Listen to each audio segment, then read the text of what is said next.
the last 2 days. Two want to see what's going on.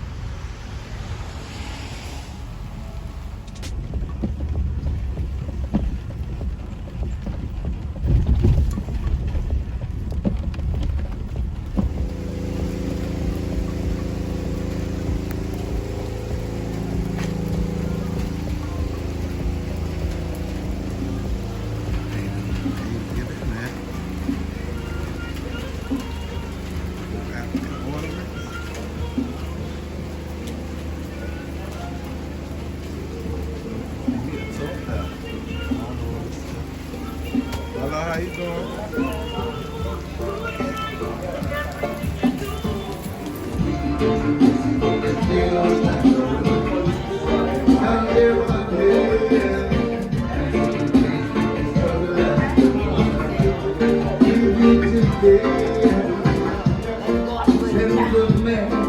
Hello, how you doing?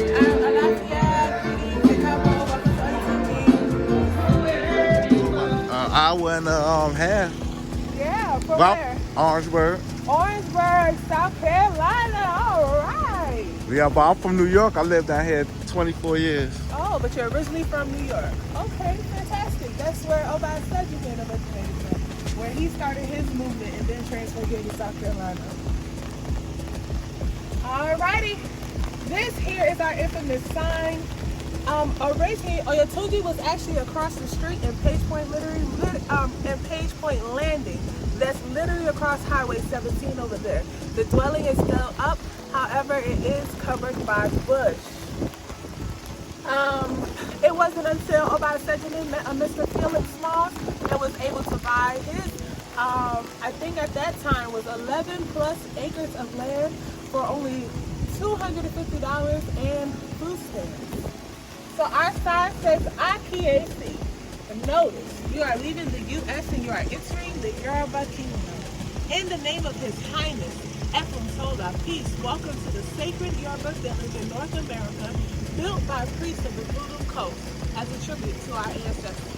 These priests preserve the customs, laws, and religion of the African race. Cabo Siewa, welcome to our land. Alright, so a little history about Oyo Tunji. Oyo Tunji means Oyo return. And in the 1970s, when Obatala came down to the south, all these 11 plus acres was nothing but swamp and trees. They didn't have any special machinery, so they cleared this land by hand using machetes and axes. We do fall under the mind of the Oyo Empire, hence our name Oyo Tunji. So before we go into the gates of Oyo Tunji, we always touch the ground and we say Adukwe, Adukwe, Adukwe. And Adukwe. I gotta do it too? If you want to. And Adukwe. Adukwe, Adukwe, Adukwe. And Adukwe means thank you.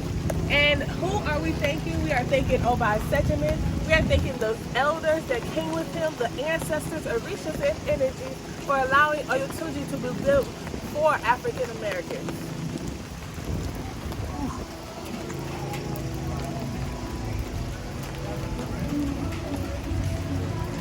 Alrighty, so walking into the gates of Oyo Tunji is literally like walking into our home. We are a tight-knit community. We do everything together. My business is your business and your business is mine. This is our communal area. This is where we eat, cook, greet, meet, chill, hang out, whatever you want to call it. It is also called Ile Afrique because these buildings here are guest lodges for people who would like to, who want to stay with us for a small period of time. Originally, it was called the Traders Bazaar because each of these buildings were shops owned by some of our elders. How much it costs to stay in one of those? I think maybe, I think it's $35 a night. Yeah, $35 a night. Oh, go ahead. I just was asking.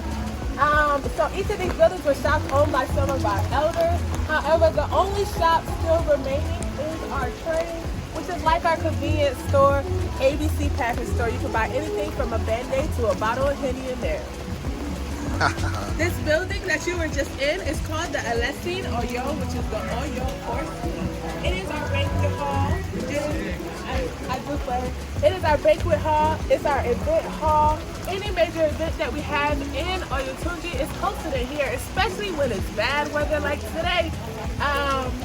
It is also our classroom. We have many classes hosted by some of our elders, some of our priests, even Kabiesi himself will come in there and teach or show a video and let us hear the history of Oyo Tunji and what it was before.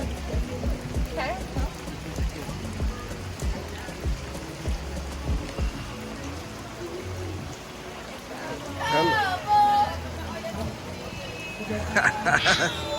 All right.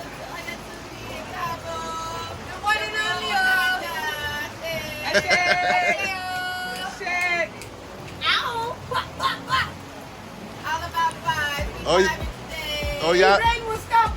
It is going to stop. We don't stop. We don't play. It's every day. Every day it rain? No, of course not every day. I want it to be each race, go slow, stop, go slow. Today is consistent. Where you from? Consistent. I'm from New York, but I live in Orangeburg. I live in Orangeburg 24 years. Already. So you a South Carolina member, as we say. Yeah, I'm half and half. I said. I lived 24 years in New York and 23 years down here. Already. July make 24. How you hear about Tunji? How you hear about Oyo Tunji? On YouTube. Already.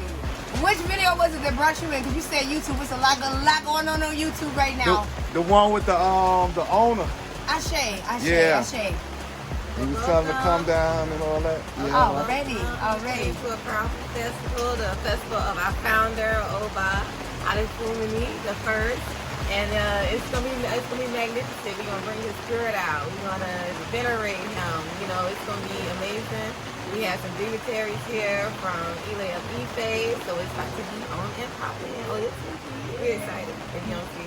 Very much so. Founders Day celebration. Y'all better know it. Oba Sejmi the first reminded us that we was the people that was brought to slavery, but we didn't come from slavery. He helped us reconnect to our root chakra. Remember your ancestors, y'all. Capital right here. Come with it. Come check us out. We waiting on you.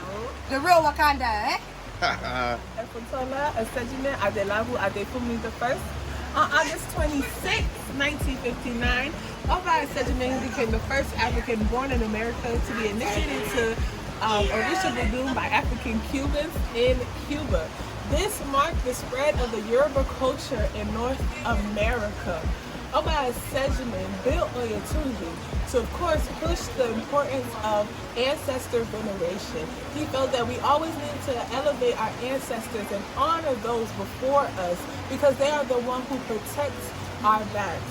He also built the village to restore the culture back to our people. He knew that we were going through trauma from slavery, Jim Crow, segregation, slavery, Jim Crow, and segregation. And he knew that he needed to give something back to his people so they will always know where they've come from. He also built the village to help people become priests for the priesthood society, because he knew that we were the doctors that needed to give the medicine back to the people. It was said that Oba Esejime had a dream, and in the dream he heard the sound of African drums calling him to his destiny.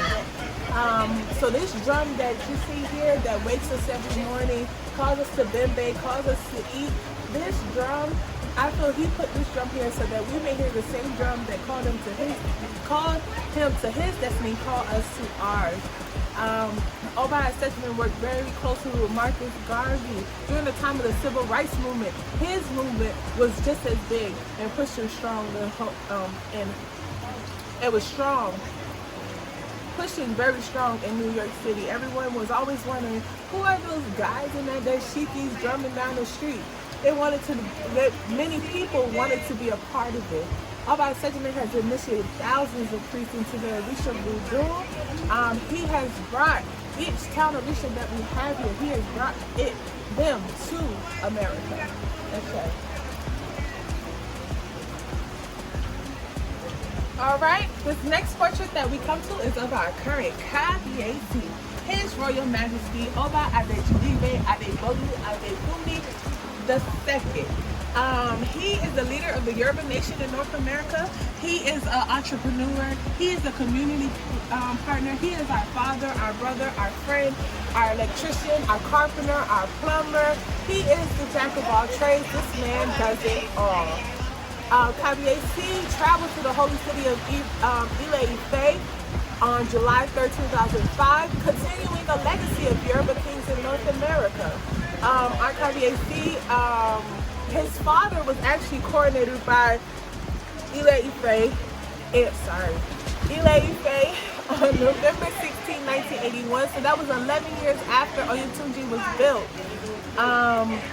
So it was his Oba Sejiman's people who originally crowned him king at that time. With the belief in cultural awareness, food security, and preservation of land, our Kabiyesi is dedicated to Oyo Tunji. He is head of the dockway here. Every day he finds a project for us. We are always continuing and working and building the culture and the nation. Our Kabiyesi has assisted in our garden. He is very big on agriculture. He has built all the compost stations that you see around here in Oyo Tunji. Our Kabiyesi has 5 wives, 4 sons, and 6 daughters. And he travels nationally and internationally, spreading the culture, spreading the awareness of the culture and Oyo Tunji, letting everyone know what Oyo Tunji is about, what we represent, what we're here to do, and why we are here to do it. Ashe.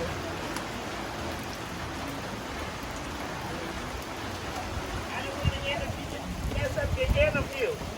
Because you had your umbrella like this. Yeah, I saw that as soon as I shook it out here. I was like, oh snap, it's in the water. All right, so here we come to our first town of Orisha. This is Eshu or Elegba. Eshu is the divine messenger to the gods. He is the god of luck and success. He is the god of the crossroads. He is also known to be the trickster god, and he is the god of choices. Eshu's numbers are 3, his colors are green and black. We give candy to Eshu, we give him money, we give him liquor. We always feed Eshu first. We give him water. Eshu? Eshu. And what's his powers? He is the messenger. He's the divine messenger to the gods. He is the god of luck and success. He will always bring you good luck every day you greet him or give to him. He is the one who sends our sacrifices and our message and the burdens that we carry. He is the one who takes that weight and sends it to the other Orishas. He is the one we come to when we want to ask questions. Should I do this today? Should I travel this way today? That's just what we go to Eshu for. Children and elders are representations of Eshu because Eshu is also known to be the trickster god. It was said that as she was walking down the street, a guy to his right arguing he's dressed in all black. The other guy to his left arguing he's dressed in all red. However, when he turned, it was said that they could see that he was painted both red and black. And they said, Eshu, you tricked me. And Eshu said, I didn't trick you. You just didn't see the whole picture. That's why Eshu is the god of the crossroads when he sits here. Because he sees everything in a full 360. There's nothing that you can get past Eshu. So before we go into the to our next stop, you're welcome to help me greet Eshu. So what we do is we turn in a circle 3 times, snapping our fingers.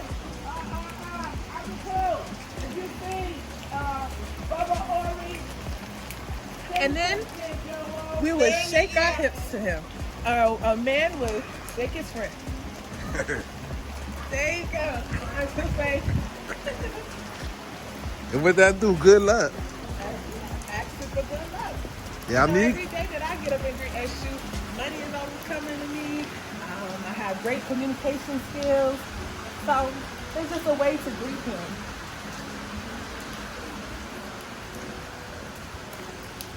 what y'all say? Y'all got some goat meat and stuff to eat? My goat is hiding. He does not like rain. He don't like rain. No. Okay. So here we are. Y'all got the chicken. royal Abud and our Queen's palace. Behind those gates is where our Kabiyesi and his family lives. Believe it or not, this actually used to be a 2-story structure. However, one little tea light candle burned it down. This was the Yoruba Royal Academy. And in the Yoruba Royal Academy, they taught the priesthood, they taught the customs, laws, traditions, and the spirituality of the African race and the language as well. As you look along these buildings here, these are pillars of women, because in the Yoruba culture, women run the world. We are the forefront to the finances.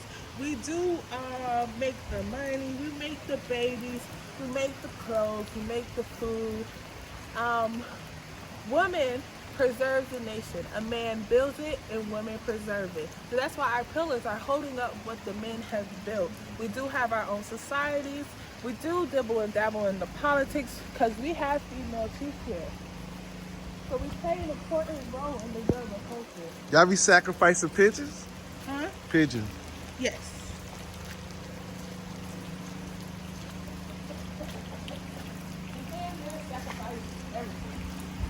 Well, I've never seen a horse be sacrificed.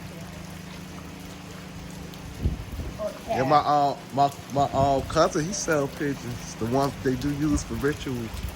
As you look on these women's faces, they do have their tribal marks. These tribal marks are what we call our identification card. This lets everyone know where we've come from. You're welcome to look at the screen. This here is our Kabiesi's ancestral shrine, the Adefunis and the Lada Homu.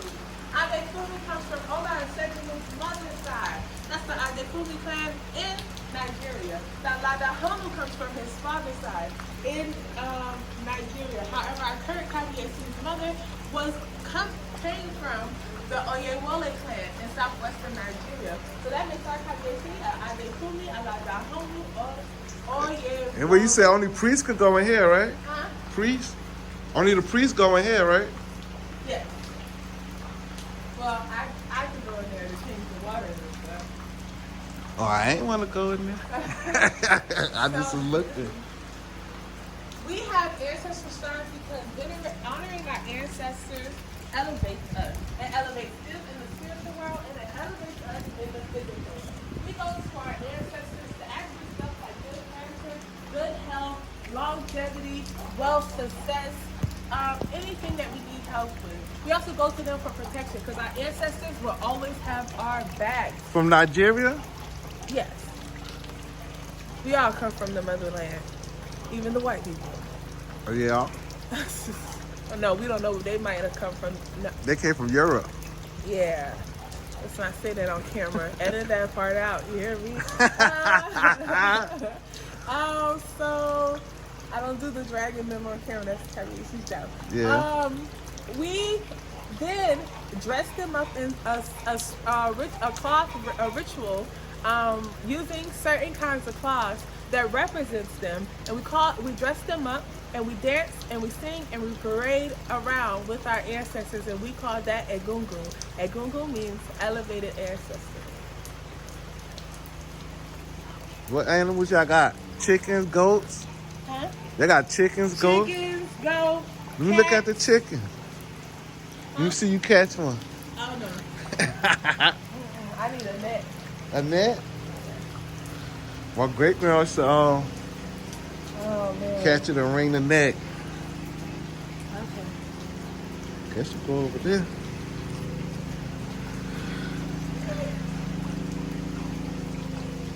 Oh man, voodoo.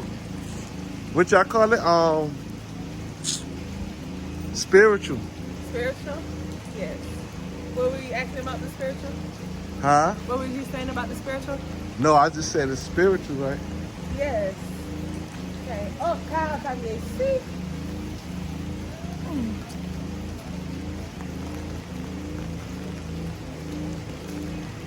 All right. Here we are at the Sango Obatala Temple and the Tomb Iledi.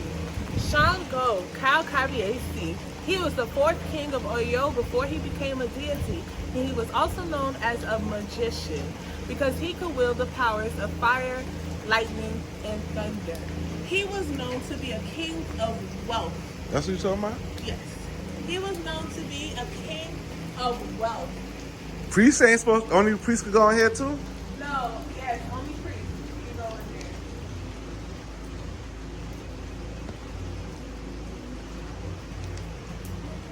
He was known as a king of wealth. Shango was the one who had all the money. also a king who had many, many wives. Oya being his favorite descendant. Shango rides on the back of Oya. Shango's number is 6 and his colors are red and white. We call on Shango for strength, power, and money. He is ruled by the planet Uranus, and that makes Shango an Aquarius. Careful. I smell that incense. It smell good. So over here, this is Tomb in a King. These are the founding fathers. These are the ones who came down with Oba settlement in the 19th century. This here is Mama Keke. Mama Keke was a priestess of Eshu. They still in there? How close can I get? Close as you would like. Want to get in there with them? Oh no. Mama Keke was a priestess of Eshu. She had her own healing shop. Being a child of Eshu, and Eshu being the river, the healing river goddess. Mama Keke owned her own healing shop in New York and moved down to the south for over a century so that she could help humans with the sickness from the transition of climate. Here is Chief of Wolowo, and Chief of Wolowo was our linguistic teacher. He was the one who taught the language. He felt that if we were going to live as Africans and dress as Africans, we were to speak the native tongue. He was a priest of Obatala. Next is Chief of Liontown. And Chief of Liontown was the chief of the people. Chief of Liontown was known as Obatala. He was a very big, helpful, spiritual counselor and spiritual healer. He was the head over all of the society. Two of them being the Egungun and the Abikanju, which is our men's society. Next is Chief Awodekun, who was a priest of Yemanja. He was actually a politician from Milwaukee. He is the one who went to the Yamasee townspeople and fought for over a century to make those 11 plus acres of land sovereign.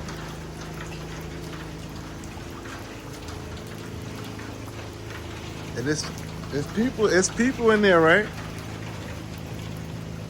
And you two, they said it was people in there. Well, it might be some bones or something. I don't know about people. They ain't get buried there? Huh? I thought they got buried there. They're in there. Oh. Their bones are there. You saying people like they're alive. The dead. Yeah, I know they. I thought the body was buried there. Yes. I know the spirit is gone. Yes. Instead of the graveyard, they get buried here on the property. Yes. That's how they do it now. Oyotunji is a grave site. That's how they do in some parts of Kenya. Mm-hmm. They bury their family members in the yard. We bury them above the ground. Above the ground. Not below our feet. So here we are at the temple of Obatala. Obatala is the father of the sky, father of the Rishas, and father of our town. Every Sunday after doing our chores, we dress in our all white. We come, sing, dance, and give our offering to Obatala. Obatala is the God of peace. He is the God of clarity.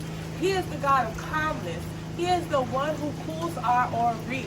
Obatala is also known to be the God of laughter and hard work. He is also known to be the God of humility.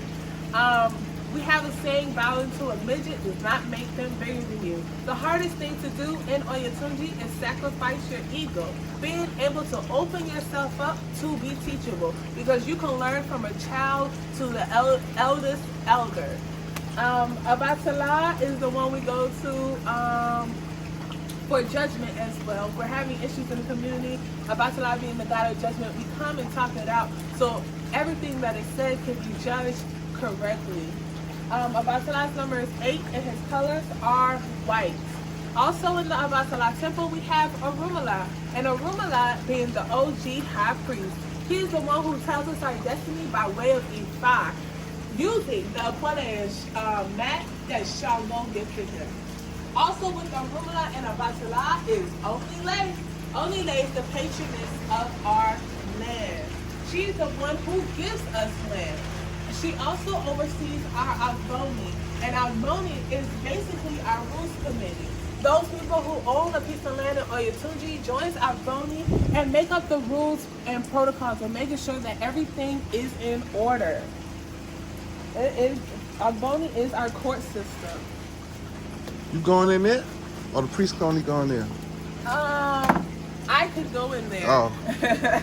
I just Okay. asking. I know you asked it plenty times. Cause I seen where they say certain places you can't go Get in. me fixing my laptop. What's that in here? What they sell?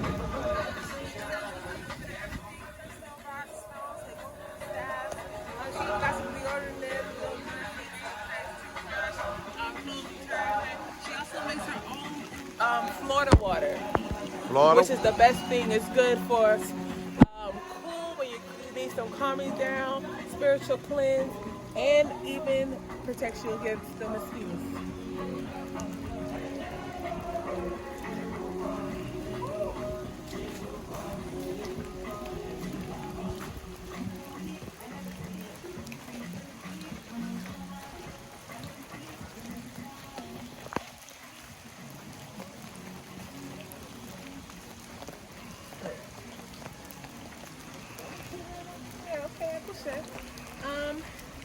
This building that you see here to my right, this is the roundhouse over here. Oh. That is the roundhouse. And in the roundhouse, it's basically what I would say our courthouse. It's where Johnny gets his man. We are a culture that practice iwapele, which is good character. So we try not to argue, we try not to fight, we try not to cuss each other out. And I put emphasis on try because living in a small community is kind of hard not to do so. So if we have a problem in the roundhouse is where we find the solution. This here is the temple of Olokun. Olokun is the mysterious deity of the deep sea. He rules the bottom, but Yemaja rules the top. He represents the spirituality of the African race. He is dual in both feminine and masculine energy.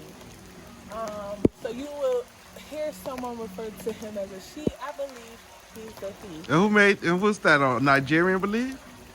What? That God right there. All of these are from Nigeria. Oh, I just was asking. Yeah, I know. It's just like, you're the first one that has questions. I had questions for me all day, so I'm actually, it's just funny to me. Don't think my responses are ass motives. I'm sorry. I know I may be saying it with a smile, but I'm very sweet. This Olokun, if you look at it, it's a symbol that's on the Starbucks cup. It is a symbol of wealth. Olokun is a god of wealth. We pay homage to Olokun, so pay homage to those Africans who either died, jumped the ship, or were killed during the Atlantic slave trade. Also with Olokun sits the most ancient Orisha there is, which is Orisha Ajay, who is the original goddess of wealth herself. Also with Olokun and Ajay is our Yeye Yemaja. And Yemaja is the patron and protector of mothers and children. Her number is 7 and her colors are blue and white. Yemaja is also a goddess of prosperity, and she is the goddess of fertility. She works very closely with the great mothers, the witches, the Iyamis. She also oversees our Egbe Moremi, which is our women's society. And in the women's society, women have to learn how to be women. So when a woman hits her first cycle, she then goes through the rites of passage to join Egbe Moremi. Few of the things that she has to do is be able to cook, clean, and serve. Of course, the 3 basics. She also has to learn how to sew. You have to be able to sew something because you have to be able to make clothing for your men and children. You also have to be able to create something with your hands. As I stated earlier, women are the forefront of finances. So you have to be able to sell something so that you can sustain your life for yourself. If you don't, whereas a husband will give you a market. If you don't have a husband, you have to provide one for yourself, whether it's a carving, painting, or even sewing, because you learned how to sew. You look familiar. Me? Oh, okay.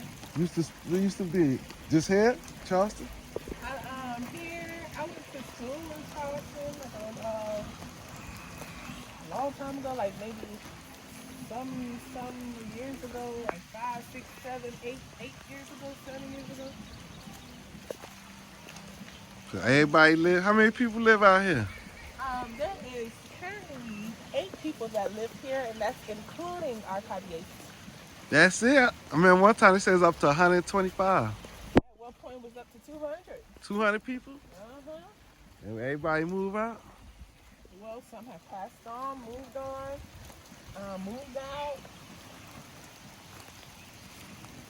for their own various reasons. And what, somebody rented that room over there? Huh? Or somebody live over there? Yeah, all these buildings that you see around here, these are compounds. That's where people stay, or you rent them out? That's where people stay. We rent out the guest lodges up front. God damn, it's raining. You ain't got no fish or nothing to show? Didn't I see on the video y'all grow your own food or something?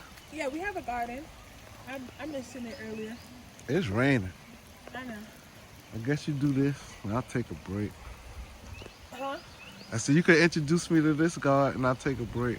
Okay. Here is the temple of Oshun. Oshun is the goddess of love and beauty.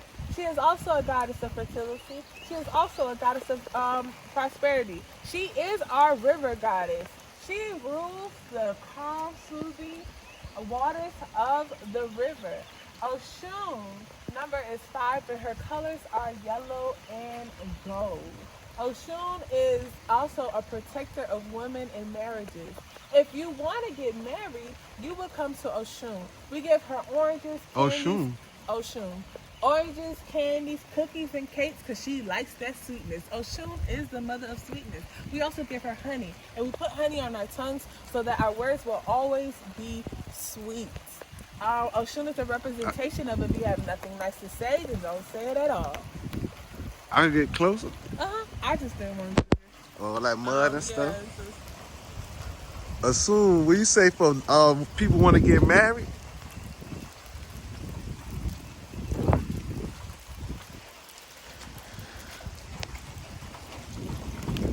Assume.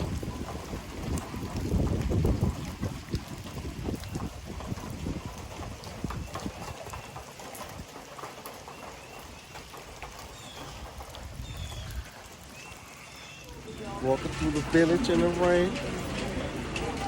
Waiting on my second part of the tour. Had to take me a bubonic break. Already know.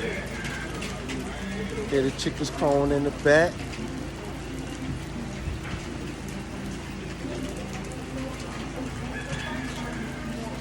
Last to the village. It's up Modesta and all black beauty. Holla at y'all later. What's up, Modesta?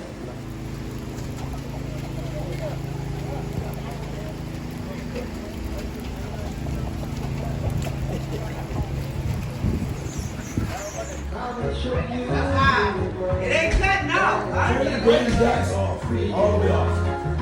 Live at the village.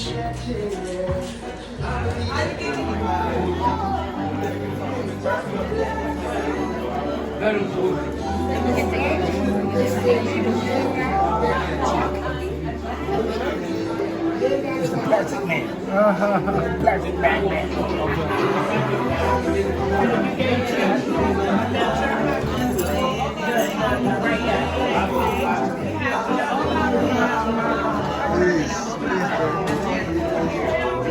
Welcome, Oyo Tunji. You are now in the only African village in America. You do not need a passport. You have entered the kingdom of your ancestors. We have plantations all around us. That's where we lost our culture. Oyo Tunji is where we receive our culture. Welcome. Still raining, y'all.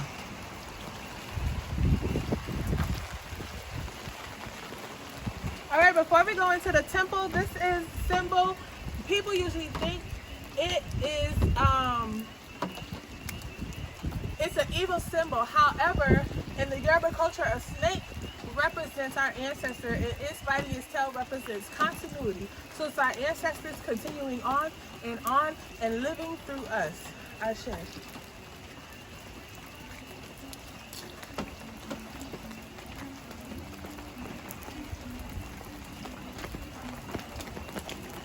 All right, so here we are at the temple of Oya. Oya is the goddess of the winds, goddess of change, a goddess of communication. She's also known as our warrior goddess. She is sister to Ogun and also wields the machete. Oya's number is 9 and her colors are purple. However, it's said that Oya wears the 9-color skirt. It's also said that Oya has 9 different faces. You'll never know which side of Oya that you are going to get. The first adobe house that you see over there is of Mama Loja. Mama Loja over here? Mama Loja, which means mother of the marketplace. Ain't like somebody If you living have any business, any market, anything that you are selling, we go to Mama Loja so that she will bless it and bring prosperity and wealth to your business. The next adobe house is Ile Eku. You may not look in that house there. Which one, that one? Yes. All It right, means right. house of the dead, because Oya is also mother of the night, and she sits at the gates of the graveyard.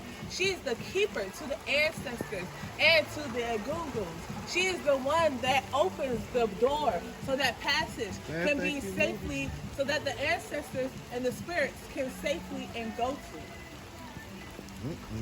I ain't going over there. It said that Yamaja was originally the gatekeeper of the graveyard. However, there was a party going on and Yamaja really wanted to go. Oya was going to the party, floating by Yamaja in her 9-color skirt. Yamaja came up with an idea. She said, Oya, come, sit right here. I'll be right back. Oya was a little skeptical, but that was her sister. So she said, sure, I'll sit right here, but hurry back because I want to go to this party. Yamaja said, yeah, I'll be right back. Give me one moment. Yamaja left to go to the party and never returned. So that was how Oya came the keeper of the graveyard. It's because the gates always has to be monitored. If the gates don't have a gatekeeper, then the spirits are allowed to come and go as they please.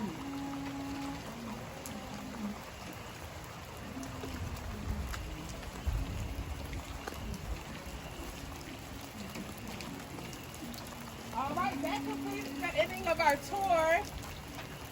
What's this? That's, as I stated, I guess maybe I didn't mention it to you. As I stated earlier, Eshu is the divine messenger to the gods. So each temple, each Orisha has their own personal Eshus.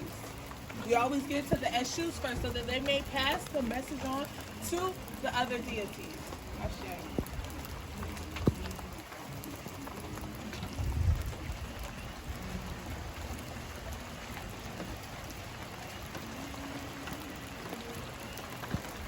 That's it? Got me some white and fish from the Voodoo spot.